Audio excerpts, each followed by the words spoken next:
দেখুন, এটা একাধিক বিষয়ে এই রাজ্য সরকার তড়িঘড়ি করে কিছু বিল আনার চেষ্টা করছেন পশ্চিমবঙ্গ বিধানসভায়। এর মধ্যে কয়েকটি বিলের খসড়া পাওয়া গিয়েছে, একটি বিল এখনো আমরা সেইভাবে দেখতে পাইনি। তো এই তড়িঘড়ি করে যে বিলগুলি আনা হচ্ছে তার মধ্যে যেগুলি হাতের কাছে পাওয়া যাচ্ছে অত্যন্ত উদ্বেগজনক। একটি বিল আনা হয়েছে, the West Bengal public safety and control of anti social activities bill 2026। শুনতে ভালো যে এটা জনগণের নিরাপত্তা এবং সমাজ বিরোধী দমন সংক্রান্ত বিল, কিন্তু এই বিলটি যা চেহারায় আনা হয়েছে এ সংক্রান্ত আমাদের চলতি আইন আছে। যদি আপনাদের মনে হয় আপনারা এগুলি দমন করবেন খারাপ কাজ, তার জন্য পুলিশের হাতে যথেষ্ট আইন আছে, কিন্তু তার আড়ালে যে আইনটা আনা হচ্ছে এটা একটা ভয়ঙ্কর। এই বিল যদি আইনে পরিণত হয় তাহলে সেটা ব্রিটিশ গভর্নমেন্ট রাওলাট আইন যে এনেছিল, যাকে তাকে ধরে নিতে পারবে, এটা সেই পরাধীন ভারতের ব্রিটিশের দমন পীড়ন আইন, যে বিনা বিচারে আটক থাকবে, ধরে নিতে পারবে, এটা রাওলাট আইনের 2026 সংস্করণ। তো এখন ব্রিটিশরা দমন পীড়নের জন্য যে ধরনের ব্যবস্থা নিয়েছিল এই বিলটি, তাই এই বিলটি মূলত আমরা মাননীয় মমতা বন্দ্যোপাধ্যায়ের নেতৃত্বে সর্বভারতীয় তৃণমূল কংগ্রেস বিধানসভার ভেতরে এবং বাইরে এই বিলের সর্বাত্মক বিরোধিতা করবে। বিধানসভার ভেতরে এবং বাইরে এই বিলের সর্বাত্মক বিরোধিতা করা হবে। আমরা নিশ্চয়ই ল অ্যাবাইডিং সিটিজেন, আমরা আইনের পক্ষে, কিন্তু এখানে যেভাবে একেবারে আমাদের পদ্ধতি কি, এখন যেটা আপনি কোনো অপরাধ, আমি কোনো অপরাধ করছি কিনা, আমাদের জন্য আইপিসি আছে, এরপরে যে তদন্ত বিচারের জন্য সিআরপিসি আছে, পরে চলে এসছে ন্যায় সংহিতা, কিছু কিছু ক্ষেত্রে অন্যায় সংহিতা হয়ে যাচ্ছে। তো এখন তারপরে এটা যেটা এসছে সেটা একেবারে উল্টো পুরাণ, উল্টো রথের মতো উল্টো সংবিধান। ভারতের সংবিধান যে অধিকার মানুষকে দিচ্ছে তার সম্পূর্ণ পরিপন্থী এই বিলটা। এখানে যা বলা হচ্ছে যে এখন যে কোনো ব্যক্তিকে, এটা 2 নম্বর ক্লজে, ক্লজ 2D তে এখানে গুন্ডা শব্দের একটা নতুন ব্যাখ্যা দেয়া হয়েছে। তো গুন্ডা তো গুন্ডাই, তার তো দমনই হওয়া উচিত, কিন্তু গুন্ডা শব্দটাকে নতুন করে ডেসক্রাইব করতে গিয়ে এমন শাখা প্রশাখা করে দেওয়া হয়েছে যে ওই অ্যাক্টিভিটিস এর মধ্যে ইচ্ছা করলে যে কোনো কাউকে জড়িয়ে দেওয়া যেতে পারে। অর্থাৎ গুন্ডা মানে আপনি আমি যেটা ভাবছি, গুন্ডাটা সেখানে থাকছে না। এখানে এমন কিছু ক্লজ, গুন্ডা মিনস এ পার্সন হু বলে যেটা দেয়া হয়েছে, তাতে যেটা সরকার খারাপ মনে করবে তাতে কে কে ভাবে জড়িত, এবং সেই জড়িত রাখার অনেক রকম দরজা খুলে দেওয়া হয়েছে। এপাশে তারপরে একটা ডেঞ্জারাস রয়েছে, আমি সব বিস্তারিত যাচ্ছি না। 3 নম্বরে রয়েছে, the state government May, if satisfied on the basis of a report submitted by a police officer not below the rank of superintendent of police, মানে এসপি র্যাঙ্কের একজন অফিসার যদি মনে করেন with a view to preventing any gunda from committing any anti-social activity in the state of West Bengal, যদি police officer একজন মনে করেন যে এ করতে পারে, সঙ্গে সঙ্গে তাকে ধরে নেবে। তো আমাদের এখানে তো এই আশঙ্কা বা অনুমান ভিত্তিক অ্যারেস্টের নিশ্চিতভাবে পদ্ধতি আছে এবং সেটা হয়, কিন্তু তার সঙ্গে এবার যেটা যোগ করে দিচ্ছে যে আপনি মোটের উপর কাউকে অ্যারেস্ট করলে 24 ঘন্টার মধ্যে কোর্টে প্রোডাকশন করতে হয়। এখানে এমন প্রভিশন থাকছে যে আপনাকে সেটা করতে হচ্ছে না, আপনাকে আটকে রাখা যেতে পারে। সঙ্গে সঙ্গে মেমো অফ অ্যারেস্ট দেওয়া উচিত, যাতে আপনি জানতে পারেন আপনাকে কি অপরাধে অ্যারেস্ট করছে, এখানে মেমো অফ অ্যারেস্টের জন্য এত দিন দিয়ে দেওয়া হয়েছে। মারাত্মক জিনিস হচ্ছে যে এখানে আপনি every person in respect of whom a detention order has been made under this act shall be detained in such correctional home within state of West Bengal। অর্থাৎ এখন যে জেলের জুরিসডিকশন আছে, অর্থাৎ ব্যাংশাল কোর্টে যদি আপনাকে কোনোভাবে জেলে যেতে হয়, আপনাকে প্রেসিডেন্সি জেলে যেতে হবে, আবার মানে এইভাবে। কিন্তু এখানে যা হচ্ছে, আপনাকে কলকাতায় ধরলে জলপাইগুড়িতে রাখতে পারে, জলপাইগুড়িকে ধরলে পুরুলিয়ায় রাখতে পারে। অর্থাৎ কাউকে অপছন্দে, রাজনৈতিক প্রতিহিংসা বা যে কোনো কারণে কাউকে যদি অ্যারেস্ট করা হয়, তিনি কেন অ্যারেস্ট হলেন আপনি সঙ্গে সঙ্গে জানতে পারবেন না। আপনাকে কোথায় রাখা হচ্ছে জানতে সময় লেগে যাবে যদি দূরে কোথাও পাঠিয়ে দেন। এবং মারাত্মক হচ্ছে ডিটেইনড পারসন শ্যাল নট, এটা হচ্ছে 10 নম্বর ক্লজের 4 নম্বর সাব ক্লজ।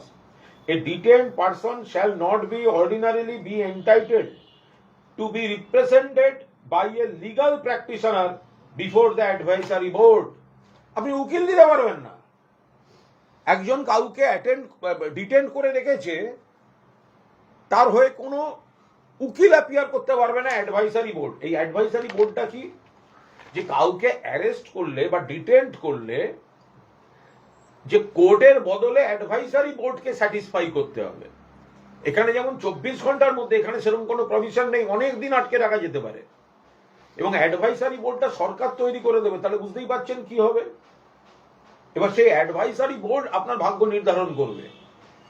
ফলে এই গোটা জিনিসটা এর ছত্রে ছত্রে যা আছে, এগুলো আমরা রাজ্য বিধানসভার ভেতরে এবং বিধানসভার বাইরে আমরা এটা মানুষের কাছে তুলে ধরব যে এটা গুন্ডা দমনের নামে চূড়ান্ত দমন পীড়ন, নাগরিক অধিকার হরণ। অর্থাৎ আমাদের দেশের সংবিধান বলছে যতক্ষণ কোনো ব্যক্তি কোনো নির্দিষ্ট অপরাধে দোষী সাব্যস্ত না হন, তার কিছু অধিকার থাকবে। আর এটা দোষী দূরের কথা, কাকে সন্দেহভাজন হলেই আপনার লাইফ হেল করে দেওয়ার গোটা ক্ষমতা এটার মধ্যে থাকছে। ফলে এটা আমরা খুব স্পষ্টভাবে বলছি, এটা ব্রিটিশের যে রাওলাট আইন ছিল, সেই রাওলাট আইন, যেটাকে আমরা ড্রাকোনিয়ান ল বলতাম, ড্রাকোনিয়ান ল যেটা ব্রিটিশ কলোনিয়াল গভর্নমেন্ট তৈরি করেছিল, যে যাকে তাকে যখন তখন ধরে আটকে রাখা যাবে, এটা ব্রিটিশের দমন পীড়নের রাওলাট আইনের 2026 সালের সংস্করণ। এটা প্রতিহিংসা কাদের বিরুদ্ধে ব্যবহার হবে? আমাদের বিরুদ্ধে ব্যবহার হবে, যারা বিরোধিতা করব। যে কোনো নাগরিক যারা সরকারের কোনো ভুল কাজের বা নীতিগতভাবে সমালোচনা করবেন, তাদের বিরুদ্ধে ব্যবহার হবে। এবং আজকে যে বিজেপি সমর্থকরা হাততালি দেবেন বা সমর্থন করবেন, কোনো সময় তাদের বিরুদ্ধেও তো ব্যবহার হতে পারে। আপনাদেরও তো গোষ্ঠী লড়াই আছে, আপনাদেরও তো শিবির আছে।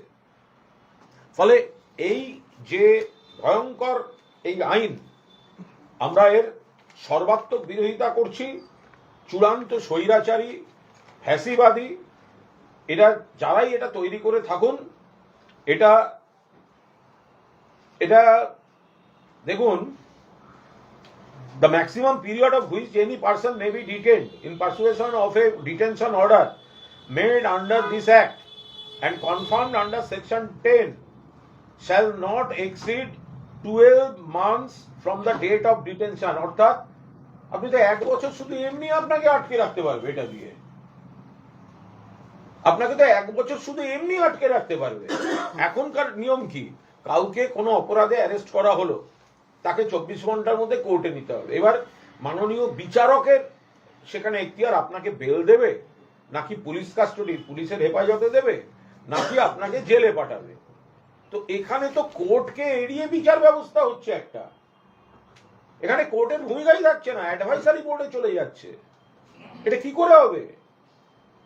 আমরা বিধানসভার ভেতরে, বিধানসভার বাইরে এবং আনুষঙ্গিক যে যে আইনি পথে সম্ভব এই বিলের সর্বাত্মকভাবে বিরোধিতা করা হবে। আমরা সরকার পক্ষকে অনুরোধ করব যে আপনারা তাড়াহুড়ো করে সংখ্যা তত্ত্বে এই বিল পাস করাবার চেষ্টা করবেন না।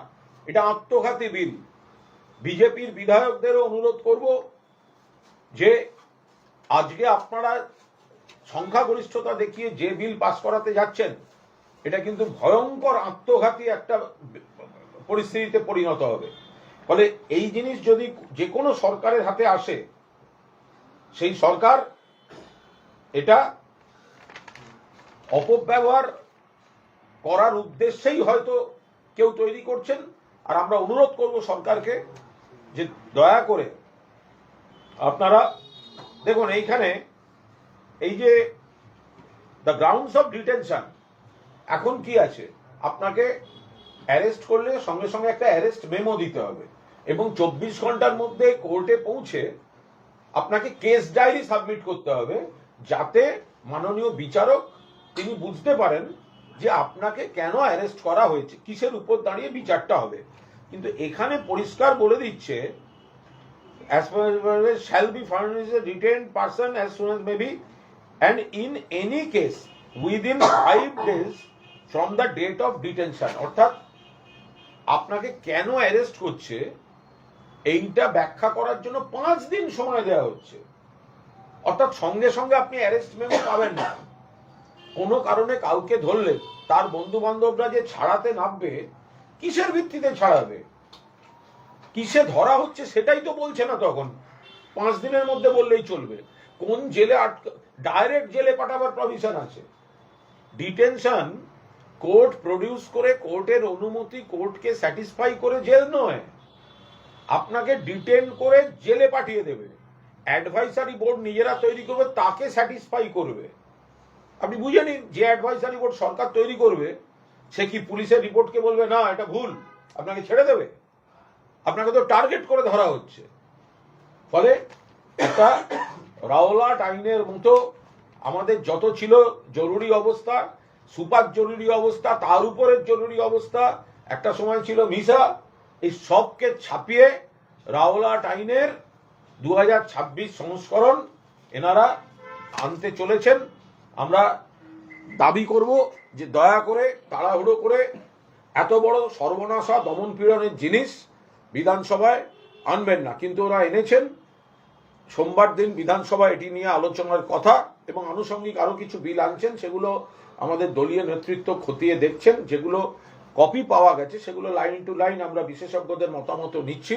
কিন্তু মমতা বন্দ্যোপাধ্যায়ের নেতৃত্বাধীন সর্বভারতীয় তৃণমূল কংগ্রেসের সিদ্ধান্ত, এই ধরনের জনবিরোধী আইনগুলো, স্বৈরাচারী আইন, এগুলোর তীব্র বিরোধিতা করা হবে। আরো দু একটি স্পর্শকাতর আইনের কথা শোনা গেছে, সেগুলো পাওয়া গেলে সেগুলো খতিয়ে দেখে, যেখানে মানুষের সমাজের দ্বিধাদ্বন্দ্ব বিভেদ বেড়ে যেতে পারে, সেখানে যেখানে একটা সমস্যা তৈরির জায়গা আছে এবং প্রত্যেক মানুষ, বিভিন্ন ধর্মের প্রত্যেক মানুষের যে অধিকারগুলো সেখানে যাতে খর্ব না হয়, সেগুলো সুরক্ষিত যেন থাকে, তৃণমূল কংগ্রেস তার পক্ষে গোটা বিষয়টা খতিয়ে দেখছে। এটা গেল 1।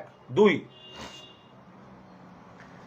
তারাতলা কাণ্ডে মাননীয় মুখ্যমন্ত্রী বিধানসভায় একটি কাগজ দেখিয়ে ইঙ্গিতপূর্ণ বক্তৃতায় বলেছিলেন, এই দেখুন ওই বিতর্কিত এবং অবৈধ ধাঁচা নির্মাণ কার সই আছে, প্রাক্তন মেয়রের সই আছে। কে দেখিয়েছিলেন? মাননীয় মুখ্যমন্ত্রী শুভেন্দু অধিকারী। কোথায় দেখিয়েছিলেন? রাজ্য বিধানসভায়। পরের লাইনটি কি বলেছিলেন? কাউকে ছাড়া হবে না। তার থেকে কি মনে হয়? তার থেকে মনে হয় যে শুভেন্দু অধিকারী মাননীয় মুখ্যমন্ত্রী যথেষ্ট নেতিবাচক ইঙ্গিতপূর্ণ ভাবেই প্রাক্তন মহানগরীকে সইটি দেখিয়েছিলেন। এবার আমাদের পরিষ্কার বক্তব্য যে যারা তারাতলায় জড়িত তাদের অ্যারেস্ট করতে হবে। যে কয়েকজনকে করেছেন ওরকম কয়েকজনকে একটু নিচু তলার অ্যারেস্ট করলেন, আর বিগ ফিশ যারা তারা বাইরে বেরিয়ে রইল, এটা যেন না হয়। আমাদের পরিষ্কার বক্তব্য, যদি ফিরাদ হাকিম জড়িত থাকেন বা তার সেই সইটা যদি অন্যায় হয়ে থাকে, তাহলে ফিরহাদ হাকিমকে গ্রেফতার করা হোক। অন্যথায় আপনি দেখালেন কেন? একজনকে মেলাইন করার জন্য তো আপনি সই দেখাতে পারেন না, তা আপনি সইটা তাহলে দেখাতে গেলেন কেন? তাহলে যদি ফিরহাদ হাকিমের সই করাটা অন্যায় হয়ে থাকে, তাহলে ফিরহাদ হাকিম এখনো গ্রেফতার নন কেন? আর সইটা যদি অন্যায় না হয়ে থাকে, তাহলে আপনি বিধানসভায় ইঙ্গিতপূর্ণভাবে ওই সইটা দেখালেন কেন? আজকে পরীক্ষা হয়ে যাবে। আজ এই চাটন রিতর ওরা আর কি, যেগুলো বালিশচাটা তৃণমূল, তো এই বালিশচাটারা একটি বৈঠক ডেকেছেন বলে শোনা যাচ্ছে। সেখানে পুরসভার অনেককে আমন্ত্রণ করা হয়েছে। আজকে যদি বালিশচাটাদের মিটিংয়ে ফিরহাদ হাকিম থাকেন, তাহলে প্রমাণিত হয়ে যাবে যে মাননীয় মুখ্যমন্ত্রী ওটা বিধানসভায় দেখিয়েছেন শুধু ওনার উপর চাপ সৃষ্টি করার জন্য, যে চাপ দিয়ে তাকে তৃণমূল থেকে বালিশচাটা তৃণমূলে পাঠানো হচ্ছে। আমি একটু শেষ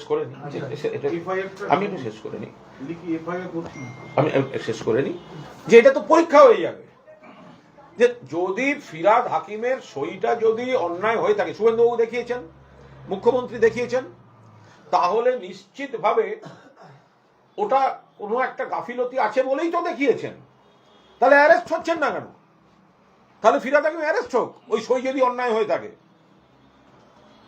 আর যদি আজকে সন্ধ্যাবেলা দেখা যায় তাকে দিয়ে কুনকি হাতির কাজ করানো হচ্ছে, পুরপিতাদের ফোন করা হচ্ছে যে ওখানে চলো ওদের কাছে, তাহলে এটা প্রমাণিত হবে যে শুভেন্দুবাবু ওটা দেখিয়েছেন শুধুমাত্র ওকে চাপে রাখার জন্য, যাকে দিয়ে পুরসভার কাউন্সিলরদের ভাঙানো যায়। এটা তো সন্ধ্যার মধ্যে প্রমাণিত হবে। যদি আজ 5টার আগে অ্যারেস্ট হন ফিরহাদ হাকিম, তাহলে বুঝবো শুভেন্দু অধিকারী যা দেখিয়েছেন ঠিক করেছেন, সততার সঙ্গে দেখিয়েছেন। কিন্তু যদি দেখা যায় যে ফিরহাদ হাকিম অ্যারেস্ট হচ্ছেন না, মুখ্যমন্ত্রী কাগজ তুলছেন, এফআইআর হচ্ছে, আগাম জামিন হয়ে যাচ্ছে, এবং ওই দলবদলু গদ্দার বেঈমান বালিশচাটাগুলোর সঙ্গে বসে অন্য পুরপিতাদের ডেকে ডেকে এনে ফিরহাদ হাকিম বসাচ্ছেন, তাহলে ধরে নিতে হবে শুভেন্দু অধিকারী ফিরহাদ হাকিমের এই সইটাকে রাজনৈতিক চাপ হিসেবে ব্যবহার করছেন। সেটা আজকে সন্ধ্যাবেলা 5টার মধ্যে প্রমাণ হয়ে যাবে। যদি 5টার সময় দেখা যায় ফিরহাদ হাকিম ওখানে পুরপিতাদের নিয়ে গিয়েছেন, তাহলে এটা প্রমাণ হবে যে বিধানসভায় ওই সইটা তুলে মুখ্যমন্ত্রী তারাতলার মৃত শ্রমিকদের ন্যায় বিচার দিতে চাননি। তিনি শুধু ফিরহাদ হাকিমের উপর চাপ সৃষ্টি করেছেন, যাতে বাঁচতে গেলে বালিশচাটাদের সঙ্গে গিয়ে তৃণমূলটার পিঠে ছুরি মারুন এবং বাকি কাউন্সিলরদেরকে ফোন করে করে নিয়ে আসুন। কুনকি হাতি করাতে গেছেন। আর যদি ফিরহাদ হাকিম অ্যারেস্ট হয়, তাহলে বলবো শুভেন্দু অধিকারী মাননীয় মুখ্যমন্ত্রী, বিধানসভায় আপনি যতটা জোরের সঙ্গে তারাতলায় ন্যায় বিচারের কথা বলেছেন, আপনি সেই কথা আপনি রেখেছেন। ঘড়ি ধরে 5টায় আমরা বুঝতে পারবো যে শুভেন্দু অধিকারী ফিরহাদ হাকিম অ্যারেস্ট হলে বিধানসভায় আপনি ঠিক বলেছেন। ফিরহাদ হাকিম অ্যারেস্ট না হয়ে যদি ওখানে থাকে, তাহলে ধরে নিতে হবে আপনি এগুলো ব্যবহার করছেন শুধুমাত্র তৃণমূলের দল ভাঙানোর জন্য। আপনি কি সময়সীমা বেঁধে দিলেন? তাহলে আমি সময়সীমা বাঁধিনি, ওনারাই তো সময়সীমা করেছেন। 5টায় তো ওনারা মিটিং ডেকেছেন।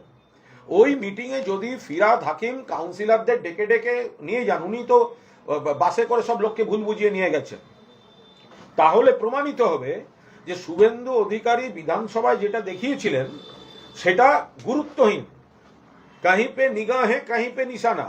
তাহলে মুখ্যমন্ত্রী মুখে বলছেন যে আমি ন্যায় বিচার দেব তারাতলার নিহত শ্রমিকদের, আর উনি অ্যাকচুয়ালি চাপ সৃষ্টি করছেন ববি হাকিমের উপর যে তোমাকে অ্যারেস্ট করব না, তুমি তৃণমূল থেকে কাউন্সিলরদের ওদিকে নিয়ে যাও। যদি 5টার মিটিংয়ে ওখানে ববি হাকিম বসে থাকে এবং কাউন্সিলরদের নিয়ে বসে থাকে, তাহলে প্রমাণিত হবে যে বিধানসভায় ওই নথি দেখানোটা মুখ্যমন্ত্রীর চাপের রাজনীতি, ন্যায় বিচারের রাজনীতি নয়। আর 5টার আগে যদি ববি হাকিমের বিরুদ্ধে গ্রেফতার হয়, তাহলে মেনে নেব শুভেন্দু অধিকারী যা বলেছিলেন, হৃদয় দিয়ে বলেছিলেন, শ্রমিকদের হয়ে বলেছিলেন, গরিবের হয়ে বলেছিলেন, ন্যায় বিচারের জন্য বলেছিলেন। দাদা, তারাতলা কাণ্ডে আজ যেটা জানা যাচ্ছে যে বিজেপি পন্থী শ্রমিক সংগঠন প্রাক্তন মেয়র সহ তৃণমূলের 2 কাউন্সিলরের বিরুদ্ধে অভিযোগ তারা লিখিতভাবে জানিয়েছেন এবং তারা আর্জি জানিয়েছেন যেন এটা এফআইআর হিসাবে ট্রিট করা হয় এবং তদন্ত করা হয়। কি বলবেন? মাননীয় মুখ্যমন্ত্রী যখন রাজ্য বিধানসভায় মেয়রের সই তুলে দেখিয়েছেন, দেখুন মেয়র যে কোনো বিষয় সই করতেই পারেন, কারণ মেয়রের পক্ষেও তো গোটা বাড়ি সব মানে কোন প্ল্যান কি হচ্ছে স্পট ভিজিট করে করা দেখা সম্ভব নয়। এখন কিন্তু মুখ্যমন্ত্রী যখন দেখিয়েছেন তাহলে এটা বুঝে নিতে হবে কোনো একটা নিশ্চয়ই তিনি একটা কোনো গন্ধ পেয়েছেন বা অনুমান পেয়েছেন, নইলে তিনি ওটা দেখাবেন কেন? তাহলে তিনি ওটা দেখাবেন কেন? তো দেখিয়েছেন এবং যথেষ্ট নেতিবাচকভাবে দেখিয়েছেন। যে দেখুন কাজ সই আছে প্রাক্তন মেয়রের, তার পরের লাইন শুভেন্দুবাবু বলেছেন কাউকে ছাড়বো না। ফলে যদি এই সইটা দেখানোটা থেকে অনুমান হচ্ছে যে ওই জায়গাটায় ফিরহাদ হাকিমের দায় ছিল, তাহলে কেন ফিরহাদ হাকিম অ্যারেস্ট হবে না অবিলম্বে? যে এফআইআর পুলিশ টানবে তাতে বিকেল 5টার আগে ফিরহাদ হাকিমকে অ্যারেস্ট করা উচিত। আর 5টার আগে যদি অ্যারেস্ট না হয়, ওই জাভেদ খানের ওই এলাকাটায় শুনেছি কি একটা মিটিং হচ্ছে, ওখানে যদি বসে থাকে তাহলে ধরে নিতে হবে যে বিধানসভায় মুখ্যমন্ত্রীর বিবৃতিটা চাপের রাজনীতি, তার সঙ্গে গরিবের প্রাণ, ন্যায় বিচার, শ্রমিকের মৃত্যু এগুলোর কোনো সম্পর্ক নেই। যদি সম্পর্ক, আপনার বক্তব্য যদি সত্যিকারের আপনার ন্যায় বিচার দেওয়ার হয়, আপনি যদি সত্যি মেয়রের চিঠিটা এই সইটা তুলে ধরে আপনি এই বার্তা দিয়েছেন যে যত ওপরের লোকই হোক এই ধরনের ভয়ঙ্কর দুর্নীতিতে আপনি ছাড়বেন না, আপনার বক্তব্যের বিশ্বাসযোগ্যতা রাখতে 5টার মধ্যে ববি হাকিমের অ্যারেস্ট হওয়া উচিত। আর যদি না অ্যারেস্ট হয়, ওখানে বসে থাকেন, তাহলে মাননীয় মুখ্যমন্ত্রী বিধানসভার অত বড় কথাটাই গুরুত্বহীন দাঁড়িয়ে যাবে। উনি শুধু চাপের রাজনীতি করছেন যাতে তৃণমূলটাকে ভাঙা যায়। ফলে ববি হাকিমকে বলছেন দেখো হাতে আছে ধরবো না, তুমি লোক ভাঙাও, লোক ভাঙিয়ে নিয়ে ওখানে যাও, তাহলে ধরবো না। তা কোনটা সেটা আজকে তো মুখ্যমন্ত্রীকে প্রমাণ করে দিতে হবে। কালীচরণ গ্রেফতার হয়েছে এবং সেই ক্ষেত্রে ববি হাকিমেরও নাম বারবার করে উঠে আসে। কালীচরণ ববি হাকিমের লোক সবাই জানে, কালীকে ববি হাকিমের ইয়ে সবাই জানে। ববিদার সঙ্গে আমার কোনো ব্যক্তিগত শত্রুতা নেই, ববিদাকে আমি পছন্দ করি, ববিদা আমার দাদার মতো। কিন্তু যে ঘটনা মুখ্যমন্ত্রী নিজে বিবৃতি দিয়ে ববি হাকিমকে ইন্ডিকেট করে স্টেটমেন্ট দিয়েছেন, সেটাকে মাপকাঠি করে ধরতে হবে মুখ্যমন্ত্রী এটা সত্যি ন্যায় বিচারের জন্য ববি হাকিমের সই দেখিয়েছেন, নাকি ববি হাকিমকে প্রেসার দিয়ে তৃণমূলের কাউন্সিলর ভাঙানোর জন্য মুখ্যমন্ত্রী প্রেসার দিয়েছে, সেটা আজ বিকেল 5টায় বুঝতে পারবো। গ্রেফতার করা হয়েছে, দু অভিযোগ থাকলে বেশ করেছে গ্রেফতার। ভোট পরবর্তী হিংসার মারধরের অভিযোগ রয়েছে। এখন যিনি তারকেশ্বর চক্রবর্তী, উনি বা ওনার আইনজীবীরা বিষয়টা বলতে পারবেন, আমি তো দেখতে যাইনি, আমি বলতে পারবো না। তবে এই ধরনের গ্রেফতার বহু ক্ষেত্রে ভিত্তিহীন অভিযোগে বা শুধুমাত্র প্রতিহিংসা পরায়ণ হিসেবে যাতে না হয় সেটাও দেখতে হবে। কেউ একটা কিছু বলে দিল এখন সঙ্গে সঙ্গে তাকে অ্যারেস্ট করে নিয়ে যাওয়া, এটাও তো ঠিক হচ্ছে না। বলছি, সমস্ত বাণিজ্যিক বহুতলের প্ল্যান এবং অন্যান্য নথি সঠিক আছে কিনা তার জন্য বিশেষ অডিট হচ্ছে। তো এই ক্ষেত্রে আপনারা কি মনে করেন কোন কোন তারাতলা কাণ্ডের পরে কোন কোন বিষয়গুলো বিশেষ করে এই অডিটের আওতায় আনা উচিত? মুখ্যমন্ত্রী যদি বলে থাকেন, রাজ্য সরকার যদি সিদ্ধান্ত করে থাকেন যে তারাতলা কাণ্ডের পর বড় বাড়ি, বাণিজ্যিক বাড়িগুলিতে অডিট হবে, তো নিশ্চিতভাবে তারা করতেই পারেন। এখানে বিরোধিতা করার কোনো প্রশ্নই নেই। বিরোধী দল বলে সব বিষয়ে বিরোধিতা করতে হবে, কারণ বড় বড় লোকেরা অনেক সময় প্ল্যান ট্যান ডিভিয়েট করে নিজেদের মতো করে একটা সিন্ডিকেট কাজ করে, আমরা বাইরে থেকে বুঝতে পারি না। তো সেখানে যদি সত্যি একটা সততার সঙ্গে অডিট করেন হবে। কিন্তু আমি মাননীয় মুখ্যমন্ত্রীকে একটা অনুরোধ করেছিলাম যে মাননীয় মুখ্যমন্ত্রী, আপনি এই বড় প্রজেক্টগুলো অডিটের জন্য যে বন্ধ রাখছেন, ওখানে বহু নির্মাণ শ্রমিক কাজ করেন, এবং এই নির্মাণ শ্রমিক যারা, তারা অনেকে না একই পরিবার, হয়তো গ্রাম থেকে আসছেন, ওই সাইটেই থাকে, এরকম একটা ব্যাপার হয়। বড়গুলো অনেক লোক কাজ করেন, ফলে তাদের তো দৈনিক মজুরি বন্ধ হয়ে যাবে, খাবেন কোথা থেকে? তো মাননীয় মুখ্যমন্ত্রী কিন্তু সঙ্গে সঙ্গে তিনি বলেছিলেন, এটা আমি দেখছি, অত্যন্ত মানবিকভাবে তিনি রেসপন্ড করেন, এবং গতকাল সেদিনে আমায় বলেছিলেন আমি দেখছি তাদের খাবার দাবারের কি করে ব্যবস্থা করা যায়, তারা যাতে বিপদে না পড়ে। তো কাল উনি ঘোষণাও করেছেন যে বিল্ডারদের বলা হচ্ছে যে যারা বাড়ি যাবেন, যারা থেকে যাচ্ছেন বা দূর থেকে এসছেন, তাদের যেন এই থাকা খাওয়ার একটা ব্যবস্থা সাইটে কিছু করা যায়, মুখ্যমন্ত্রী সেই অনুরোধ রেখেছেন, আমি একেও স্বাগত জানাচ্ছি। যারা ক্যামাক স্ট্রিটের লোক বলে কার্জন বন্দ্যোপাধ্যায়ের নাম ওটা ভুল হয়েছে। কামাক স্ট্রিটের কালীচরণ বলে যিনি গ্রেফতার হয়েছেন, ফেঁসে গেল কালীরামের ঢোল, তো ঢোলটা কিনে দিয়েছিল পুরসভা, কামাক স্ট্রিট নয়। তো সুতরাং ওই জায়গাটা একটু কম্পাসের দিক নির্দেশের গন্ডগোল হয়েছে, অথবা এখানকার ব্যক্তিকে হয়তো আড়াল করার জন্য উদরপিণ্ডি গাড়ি চাপানো হয়েছে স্টেটমেন্টে, যাতে একে দিয়ে কুনকি হাতির মতো পুরসভাটা ভাঙানোর কাজ করা যায়, ওকে চাপে রাখা। কিন্তু ক্যামাক স্ট্রিট, আমি যেটুকু জানি, কালীর কোনো অন্যায় কাজ ক্যামাক স্ট্রিট সমর্থন করে না। ক্যামাক স্ট্রিটই উল্টে কালীর বিরুদ্ধে আইনি ব্যবস্থা নিয়েছিল এবং কালীকে পুরসভা থেকে সরাবার জন্য দলের শীর্ষ নেতৃত্বকে মেয়রকে বার্তা দেওয়া হয়েছিল ইয়ের থেকে, ক্যামাক স্ট্রিট থেকে। এবং আমি আরো বলছি এই কালী কে কি আমি কিছু জানি না, কিন্তু ক্যামাক স্ট্রিট দলকে বারবার বলেছে কালীকে পুরসভা থেকে সরাতে, কারণ কালীকে ঘিরে একটা চক্র তৈরি হওয়ার অভিযোগ আসছিল। বলছি, শুভেন্দু অধিকারী মুখ্যমন্ত্রী তিনি বলছেন লাভ জেহাদ, জোর করে ধর্ম পরিবর্তন, এইসবের কড়া ব্যবস্থা নেবে রাজ্য সরকার এবং তার জন্য আইনও আসবে। দেখুন, এগুলো অত্যন্ত স্পর্শকাতর বিষয়, যতক্ষণ না আইন আসছে আমরা এই নিয়ে মন্তব্য করব না। কিন্তু এই যে লাভ জেহাদ মানেটা কি? এর তো একটা, আচ্ছা, কেউ যদি অন্য কোনো ধর্মের মানুষ, কোনো একটি দুটি আলাদা ধর্মের ছেলে মেয়ে যদি তাদের পরিচয় হয়, প্রেম হয়, বিয়ে করে, এটাকে লাভ জেহাদ মানেটা কি? এটা কোনো কাজের কথা হলো? বা ধর্মান্তকরণ, হ্যাঁ, মানে এবার কেউ যদি মন থেকে কেউ কোনো ধর্ম গ্রহণ করে থাকেন, তো এবার এটা কেউ যেন জোর করে না করেন বা না করেন, এই ধরনের কিছু হতে পারে। বাট যেগুলো সমাজে, দেখুন, সব আমরা নিশ্চয়ই যে যা ধর্ম পালন করব, কিন্তু ধর্মের ঊর্ধ্বেও তো কিছু বিষয় থাকে। মাইকেল মধুসূদন দত্ত তো খ্রিস্টান হয়েছিলেন কেন? মাইকেল মধুসূদন দত্ত অন্যতম শ্রেষ্ঠ গর্বের বাঙালি, তো তিনি হয়েছিলেন কেন? রাজা রামমোহন রায়, ঠিক আছে, তার সমাধি দাহ নয়, সমাধি তো ব্রিস্টলে কেন? তো আপনাকে মানে বিভিন্ন সমাজ, মানে শুধু হিন্দু মুসলমান দেখলে হবে না, হিন্দু, ব্রাহ্ম, মুসলমান, খ্রিস্টান, এই অনেক কিছু দেখতে হবে। দেখে নিয়ে দুম করে আজকের সমাজে এসে লাভ জিহাদ অমুক এগুলো বলার আগে ওরা কি করতে চায় দেখে আমরা নিশ্চিতভাবে। এখানেই একটা প্রশ্ন, সেটা হচ্ছে গুন্ডা দমন বিল নিয়ে আপনি বলেছেন যে আপনাদের অবস্থান কি হবে।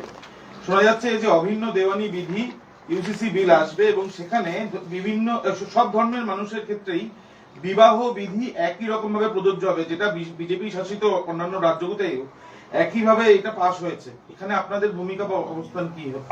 আমাদের ভূমিকা এ বিষয়ে আমরা পুরোদস্তুর গোটা বিষয়টা আমরা দেখছি। আমরা প্রত্যেক ধর্ম তাদের এক একটা, হিন্দু ধর্মেরও অনেক শাখা প্রশাখা আছে, হিন্দু ধর্মেরও অনেক, ব্যাপারটা শুধু হিন্দু আর মুসলমান নয়, হিন্দু ধর্মেরও অনেক শাখা প্রশাখা আছে, অনেক জনগোষ্ঠী আছেন, নানা ধরনের বিষয় রয়েছে। আবার অন্যান্য ধর্মেরও বিভিন্ন বিষয় আছে। আমরা চাই যেটাই হোক সেটা সব ধর্মকে একটা মর্যাদা দিয়ে একটা ঐকমত্যের ভিত্তিতে, খুব তাড়াহুড়ো করে, খুব স্পর্শকাতর কোনো বিষয় খুব তাড়াহুড়ো করে প্রপার আলোচনা, প্রপার পদ্ধতি, মানুষের মধ্যে একটা ঐকমত্য তৈরি করার চেষ্টা বা মানুষের মতামত গ্রহণ ছাড়া চাপিয়ে দিলে সেটা কিন্তু একটা কাউন্টার প্রোডাক্টিভ বা কাউন্টার রিয়াক্টিভ যেন কোনো কিছু না হয়। শুনতে যেগুলো ভালো লাগে সেগুলোকে আরো গভীরে গিয়ে বিশ্লেষণ করে সবাই যদি বলেন ভালো তো ভালো, কিন্তু সেখানে যদি আমি আবার বলছি, এটা শুধু কিন্তু এটা মুসলমান সমাজ বা অমুক সমাজ বা তমুক এইটা নয়, হিন্দুদের মধ্যে অনেক রকম অনেক রীতিনীতির ব্যাপার আছে, অনেক জনগোষ্ঠী আছেন।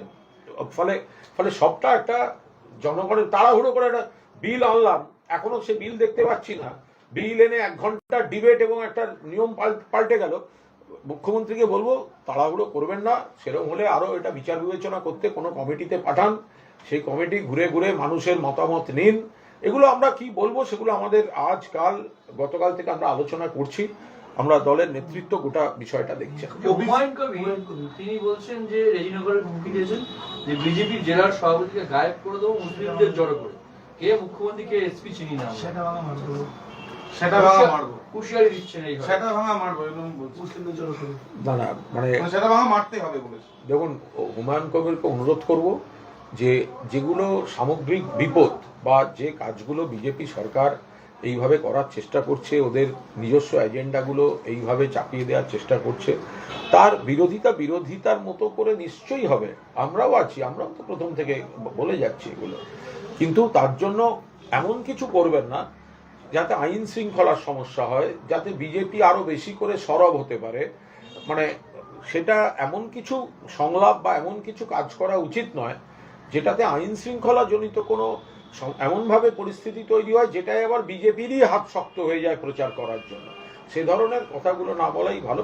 হুমায়ুনবাবু বিরোধিতা করবেন, তিনি তো বিধানসভায় আছেন, এবং মানুষকেও আমরা নিশ্চয়ই মিটিং মিছিল যেখানে যেটা প্রয়োজন আমরা মানুষের দরবারেও যাব, আমরা সর্বাত্মকভাবে বলবো, কিন্তু সেটা আইন ভঙ্গ করে বা কোনো এমন উগ্র আচরণ যাতে আইন শৃঙ্খলার অবনতি হয় সেই করে বিতর্ক বাড়াবার অর্থ হয় না। ওবিসি সংরক্ষণ নিয়েও একটা বিল আসতে পারে, যেটা জানা যাচ্ছে। ওগুলো আমাদের নেতৃত্ব পুরো খতিয়ে দেখছেন।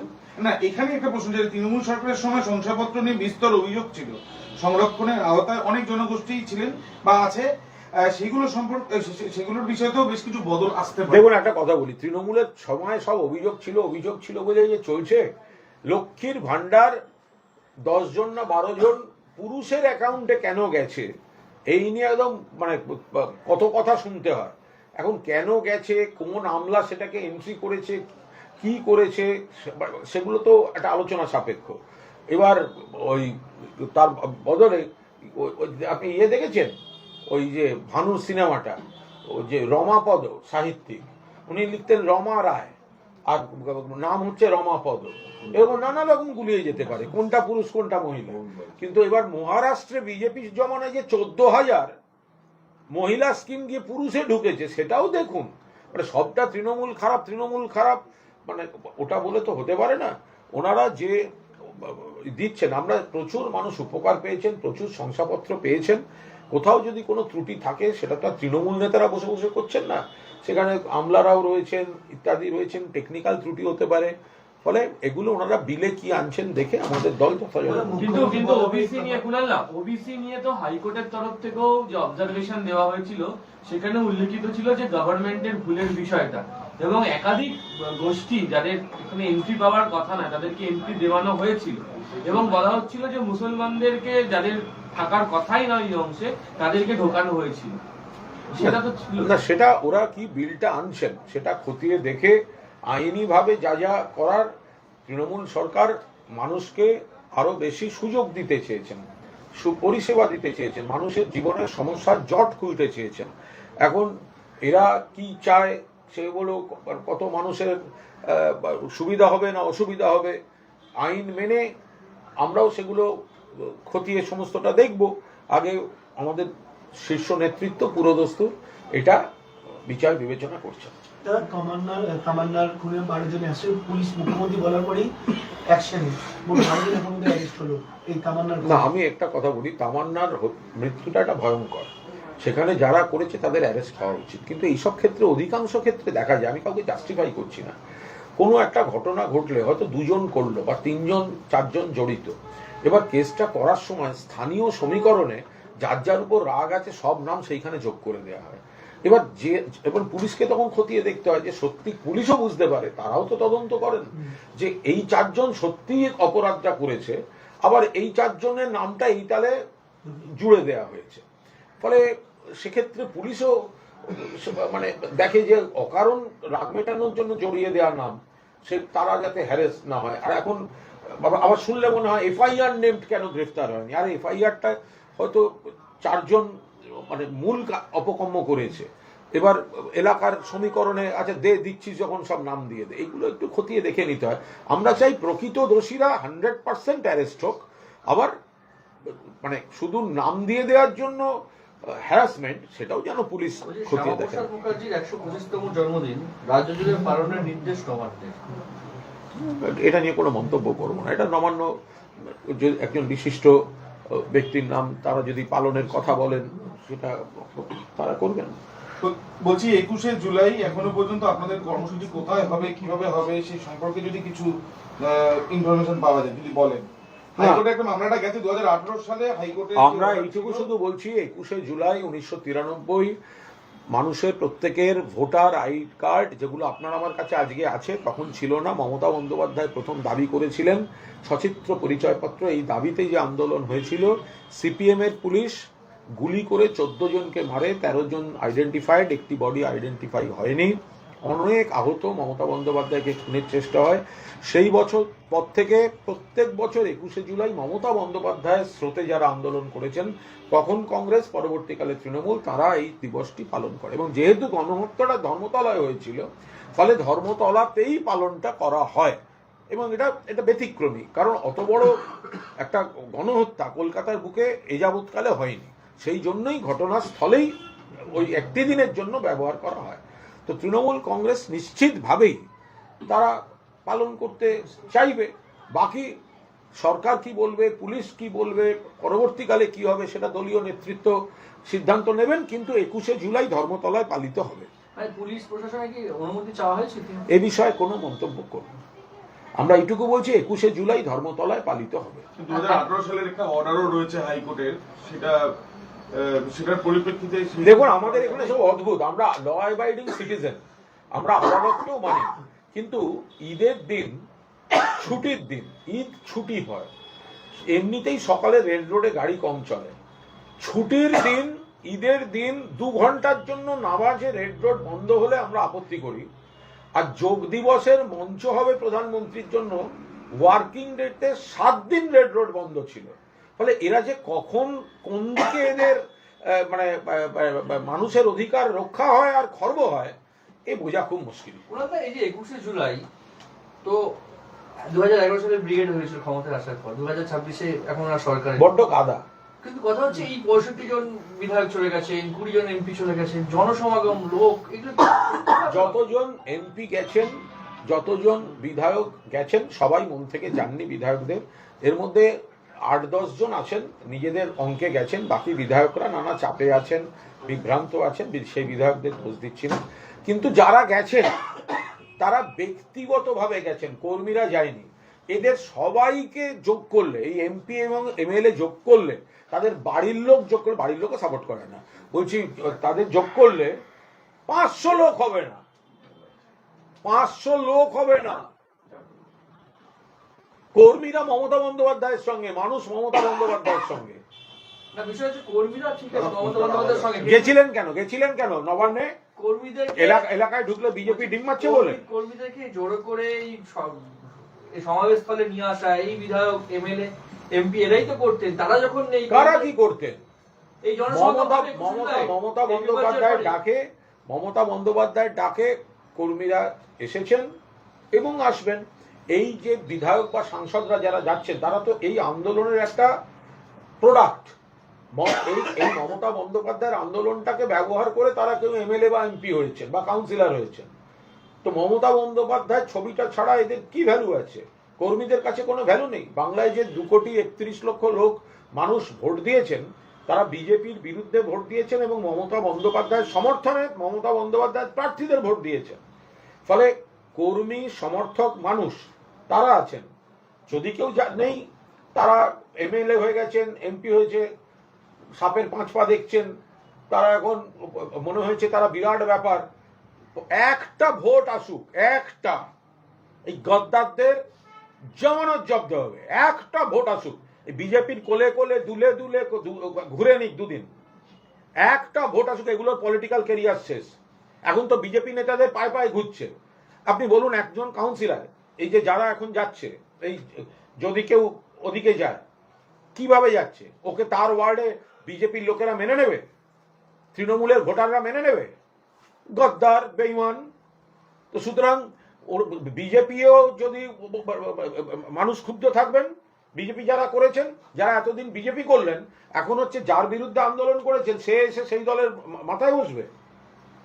তৃণমূলের কর্মীদের কাছে গদ্দার, বিজেপি কর্মীদের কাছে সুবিধাবাদী, আর সাধারণ মানুষের কাছে এরা একেবারে নিকৃষ্ট রাজনীতির পরিচয় দিচ্ছেন। একটা ভোট আসুক, এই গদ্দারগুলোর একটা ক্যান্ডিডেট হোক। বলছি পার্টির ব্যাংক অ্যাকাউন্টও সিজ, এই 21শে জুলাই বিশাল পরিমাণ খরচ কোথা থেকে আসবে? পার্টির ব্যাংক অ্যাকাউন্ট সিজ, ওগুলো তো বিশাল পরিমাণে খরচ কোথা থেকে আসবে? টেকনিক্যাল বিষয়। কাদের টাকায় আসবে? মানুষ, তৃণমূল, ও কোনো ব্যাপার নেই।